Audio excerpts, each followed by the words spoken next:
I'm an emo kid, non-conforming as can be. You be non-conforming too if you look just like me. I have paint on my nails and makeup on my face. I'm almost emo enough to start shaving my legs, cause I feel real deep when I'm dressing in drag. I call it freedom of expression. Hello, YouTuber!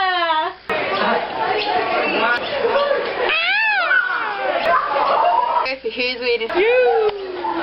Who's not weird? Sarah. Why me?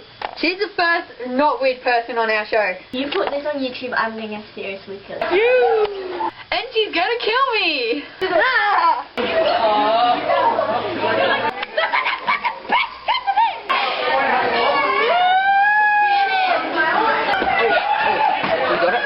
Yeah. See, because she's wearing the Superman thing. Fuck you. I want to see it. I want to see Just it. call me a fag, cause our dudes look like chicks, and our chicks look like dykes, cause emo is one step below transvestite.